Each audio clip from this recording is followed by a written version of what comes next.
Hey guys, it is Mission Discover. Welcome back to another video. And today I'm going to be talking over my outdoor adventure kit. Hence the name. This is the kit that I take with me on all my outdoor adventures, whether it be hiking, bushcrafting, camping, something along those lines. This has a ton of different gear that allows a lot of possibilities for me out in the wilderness.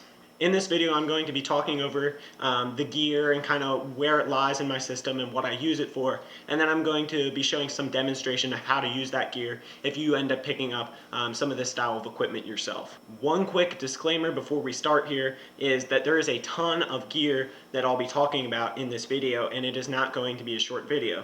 Therefore, I arranged the clips in kind of an interesting manner here. I was initially going to do it as if we were going to talk over the gear itself, and then we were going to demonstrate it in two separate parts of the video. But I arranged it so that we talk over a piece of gear and then I show the demonstration of it. Therefore, if you come across a piece of gear or a type of equipment that you're not really interested in and doesn't apply to you, you can skip it without missing out on any extra information. With all that being said, hopefully you guys enjoy this one. We're going to hop right in. Alright, so the first thing we're going to talk about, seems self-explanatory, is actually the bag itself, the pouch. This is a Helicon Tex E&E Bushcraft line pouch. This thing is really, really awesome. As I was building out this kit, I built this whole thing out about a year ago. I started building this out. I was really looking for something almost exactly like this, and I couldn't find it, and then I saw this, and I waited till the price was right. It was on sale, and I snatched one of these guys up. They come in a ton of different colors, and it's really well suited for this application. It has a buckle here, which is better than zippers. It's more reliable.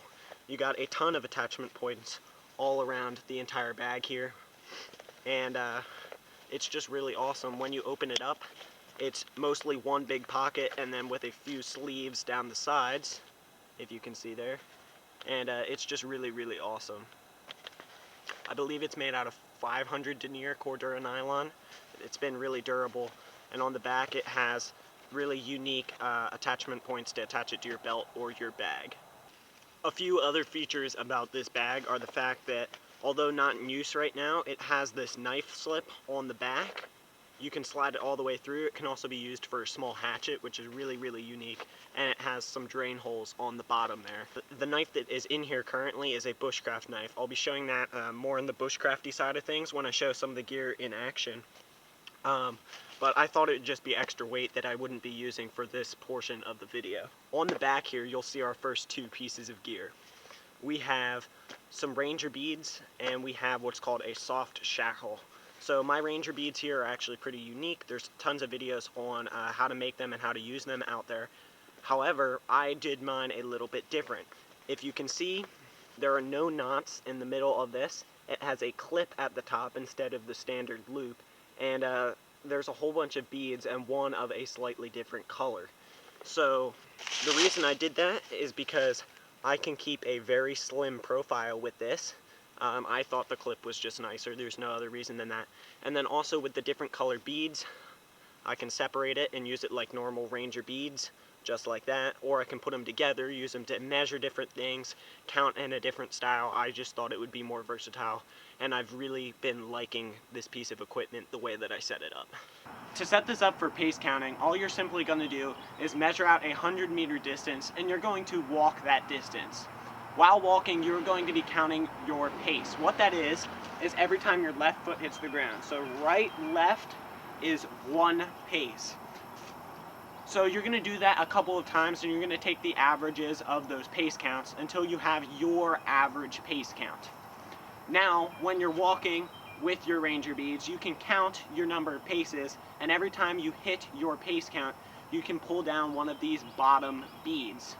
Once you get through all 9 of the bottom beads, on your 10th go round, you're going to pull down one of the top beads, representing 1 kilometer, since you've traveled 100 meters 10 times. You can figure out exactly how far you've traveled by foot and track that with your navigation equipment. And as I mentioned, I have these set up a little bit differently from most people. So because there's no knot here, where this little white bead is, there's typically a knot. I can actually slide all of these beads down to the bottom like so and use it to measure. For example, if I was going to try and measure my pocket knife, I know that it goes to those last 2 beads. So that section there is how long it is. You can do this in whatever style you like. But that extra versatility is just nice. I think it's a little bit better than just having a knot where that bead would be. With the Shoft Shackle, for those of you who didn't know, I'll demonstrate some things with it in the later part of this video. It's essentially can be used as a tie-down strap or a carabiner clip of sorts, made out of some different types of cord. You can make it out of a whole bunch of different things. This one I made myself out of paracord. Has been really useful. You can use it for anything under the sun. It's just been a really valuable piece of equipment and a versatile piece of equipment to have. So how you make one of these is you make a loop here, and up at the top you tie your 2 ends of the loop together and make a little stopper knot just like this. Then to actually put this thing into use here, what you're simply going to do is you have your 2 strands here and you're going to hold them together. Then you're going to take this loop that you've created up here, take the middle point of it and put it down where your fingers are. And now you have like this little like ear shaped here, right? You have 2 little ears. And then you're going to take them and fold them back together around it so that the 2 loops now look like one, just like that. And now you can simply take your stopper knot and put it through the hole, pull on the middle, and it will cinch down just like that. And now you have doubled up a super strong loop of cordage. I'm actually going to show you how strong this is here. So to demonstrate the strength of this little loop here, what I'm going to do is I'm going to tie my Shoft Shackle just like this around this tree branch, and then I'm going to hang on it with one hand. There we go. This is the only piece of equipment I did not show in part 1. I did mention it, however. This is my bushcrafting knife. This is a BPS Knives little fixed blade here. I don't know the exact model number. I will pop it up on screen here. Now the bushcraft knife here is really good at taking larger pieces of wood like this and processing it down to do what you need to do with it. It has a Scandinavian grind here, which is really like a 2-planed chisel. Makes it super easy to take large chunks out of the wood here, and you can even use a batoning stick here and go right through large pieces of wood, or even split them down the middle. This bushcraft knife is super great. It's made with a comfortable ash handle, nice contoured handle here, super comfortable. It has a full tang piece of 1066 high carbon steel. Doesn't hold an edge super long and rusts pretty easy, but it takes a very nice edge in the field, super easy to field sharpen and keep in working order. And it is also super tough to be able to pound on and do stuff like what I just showed you. It also comes with this wonderful sheath here, and the package overall is not very expensive at around $20. Alright, when we open up this kit here, you're going to see a few things. So first of all, we have this box. This box is the meat and potatoes of this kit. It is a little waterproof dry box made by Plano. I believe it's one of their 3400 series boxes. And they're really durable, really cheap, and they hold the elements out really well. Everything that's in here can actually be separated from this kit if it's not really going to be like a out in the wilderness type of expedition. I still take this when I'm going to places like the beach or things like that nature. I'm not going to talk about this here because there's a whole bunch of small items. We're going to talk about this once we get back to the house. However, I am going to mention it now. Now the rest of the stuff in here we are going to talk about now.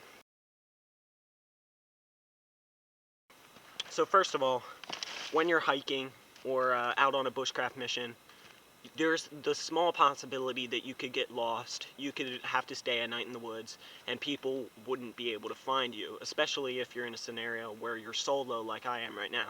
Mind you, I'm very close to the road here. Even if I got injured or something, people could find me pretty easily, but this stuff is still nice to have on all your expeditions. This is a space blanket. What these do is they reflect your body heat and keep you nice and warm. They're waterproof, they can keep the elements off of you, and I have it in an orange color to help with signaling. I'm not going to take this out or demonstrate this today because they are very, very hard to get back in the package, so I'm just going to mention that, but having something like this for your own safety is just really, really helpful.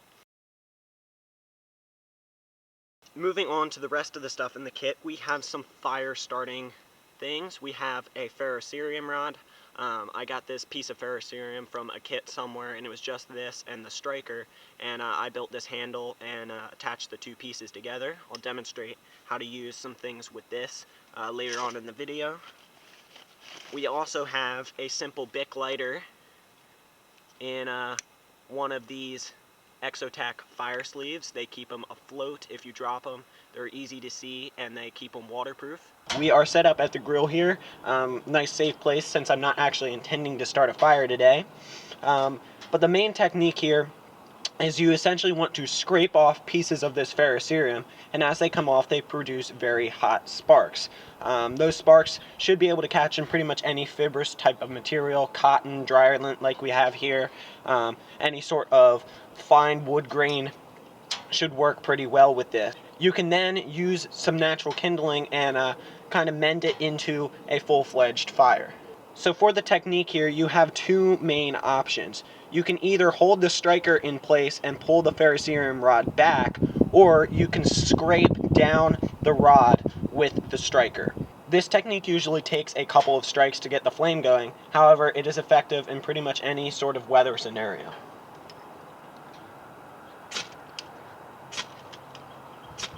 There we go.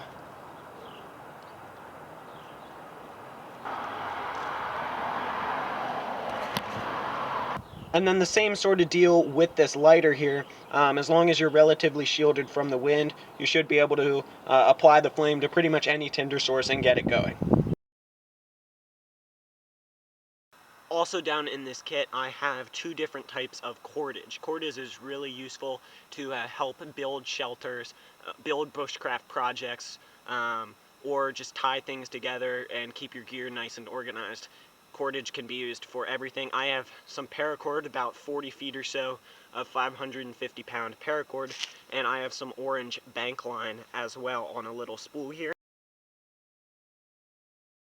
And then the final thing that we have down in this kit right now is actually a little slip joint knife. This particular one is the Buck Solo. I keep different ones down in here. I kind of rotate them out depending on the occasion. I picked this one because it's a very small single-bladed package that is super lightweight. I use this in tandem with some of the other cutting tools in this kit, whether that be my fixed blade knife that I carry on the back here, or my Swiss Army knife that I have in that little box there. This one is my dedicated wood carving knife, and I use it to whittle for fun, to help me with bushcrafting projects. It's just good to have a nice little dedicated wood carving knife. It's really cool to have that, and I found these little slip joints work really well.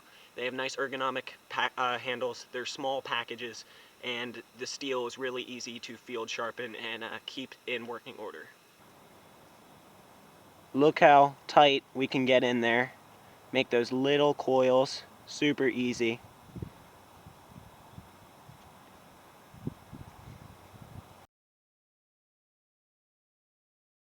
Alright guys, we are back at the house and we have our little dry box opened up here. And the first thing that we're going to look at in this kit here is this Swiss Army knife. This is a Victorinox Huntsman in white. I chose white since it would be highly visible in most outdoor scenarios, and then if something weird happened, like it would be snowing, I have this red fob to keep it still visible there. I'm going to open up all the tools and show you them real quick. It does have a pair of blades here, a large one and a small one. The smaller one I've pretty much never used. I save it for detail work, maybe if I had to do some first aid cutting, God forbid, but if I had to use it, I'd keep that one sharp and relatively sanitary. This other one I also don't use a whole bunch, and I'd probably save that for food prep, and that's really the only thing I've ever used it for. It does, however, have another implement that could assist me in some cutting, that being the saw. Victorinox's wood saws are great. They're small but mighty. They go through pieces of wood like this relatively easily, for such a small implement. Super smooth, not much hang-ups, and it cuts on both the forward stroke and the back stroke.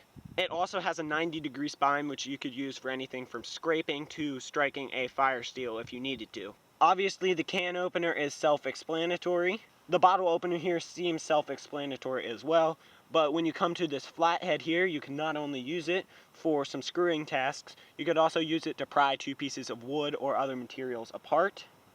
And finally, on the front side of this tool, we have the great Victorinox scissors. You could use these from anything from cutting paracord, like this. Any type of cordage or repair job will be super easy with these. You could also use it, yet again, just like those blades, in an emergency first aid scenario. You also have this corkscrew, can be used to do a variety of bushcrafting tasks, not only just open a bottle of wine. You could use it to drill holes. It's also really useful to get in there and untie tight knots. You have the parcel hook, which not used to carry parcels around anymore. However, I found it really useful if you're tying knots with thin cordage and you don't want to cut into your fingers. You can use this to pull it tight. And finally, you have the awl, a tool beloved by almost all, see what I did there, all bushcrafters. Really great for making holes in wood, just like this, for whatever bushcrafting project you do there. And you can also use it for some sewing and repair tasks if need be. Toothpick can be used for a variety of things, from picking your teeth to just getting in there and doing some fine detail cleaning or something like that with your gear. And then our tweezers here can be used from anything from doing some fine detail work, pulling out a splinter, first aid tasks, anything like that. Continuing on here in the kit, the next thing I'm going to pull out is a little box of first aid implements. Not really going to have any demonstration of these in the video, but I wanted to show them. In here we have some different bandages and such like that, some different prep wipes and medicine wipes, as well as some sting relief pads. We have these aqua tabs, which are water purification tablets. We have a few different pills, and I have a space open right here to add some of those little expandable toilet paper tablets. That gives me another opportunity to talk about something else I want to add to this kit in the future. I want to add a tourniquet to the larger portion of this kit to supplement the ones that I have in my first aid kit. I think that's something that's really valuable to have two of, and then in case I don't have my first aid kit on a extended expedition, I will still have some form of emergency bleeding relief in the kit. This is my fire starting kit. This is a small Altoids tin that I sanded the branding off of, and inside I have some dryer lint, a really great fire tinder. I'll demonstrate some of that later on in the video. We have some cotton string, can be used as a wick, and some other things like that. Shredded up, it was also some great tinder. We have some aluminum foil, which this is actually really compact, but it is an entire square foot, so we can use that for cooking and things like that. And then down in here we have in a plastic bag to keep it watertight. We have the striker, and then we have some of these lifeboat matches. I'll demonstrate one of these later in the video as well. These are really cool. They're wind resistant, waterproof, all the fun things that you would want in a kind of idiot proof match. And then way down here in the bottom, dump those out so we can get to it, we have a piece of paper to use for some extra fire tinder. Another thing I should mention is that with the tin that I keep the fire starting materials in, you can actually use it to make char cloth. I'm not going to demonstrate it in this video, but there are plenty of other videos out there talking about how to do that. Continuing on with the fire starting supplies, this is made by SOL. A lot of the products in this small section here are made by them. They make really good, affordable items like this, but they're really good quality and they're really helpful. This guy is really cool. Yet again, we'll demonstrate it later on in the video, but this is actually a one-handed little fire starter wheel. It's really cool. I didn't want to just throw another ferrocerium rod or lighter down in here. I wanted something a little bit different, and this guy fits the bill for that. Alright, so now we are going to take a look at these stormproof matches. These are really cool since it's the exact same process as a normal match, except once you have it lit, it is both windproof and waterproof. I'm going to demonstrate that here by blowing on the match and dunking it in water, and you'll see how it kind of reignites itself.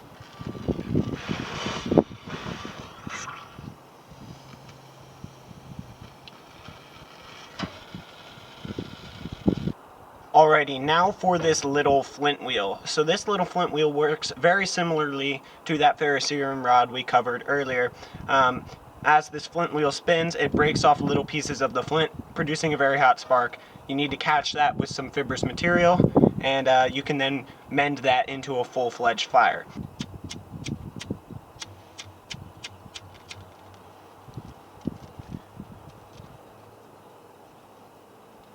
There we go. Let's talk about signaling and navigation now. So we actually have two more SOL products. We have this whistle, which I will demonstrate later in the video. This thing is really, really loud. You can blow a whistle and signal for help a lot longer than you can yell.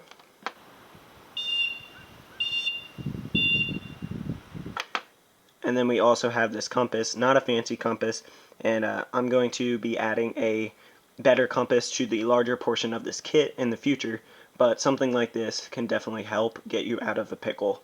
Not the best, but it will work. This is a signal mirror. Yet again, it's not as good as a full-size signal mirror, but in a pinch this will help you send a signal over really long distances. It has some instructions on the back as well. I keep some tape over it to prevent it from scratching, keep it in prime condition for the hopeful circumstance that I don't ever have to use this, but if I do, it'll be ready to go. This is my lighting setup. This is the Lumintop EDC-01, a little AAA flashlight with some really good modes. I will demonstrate that later.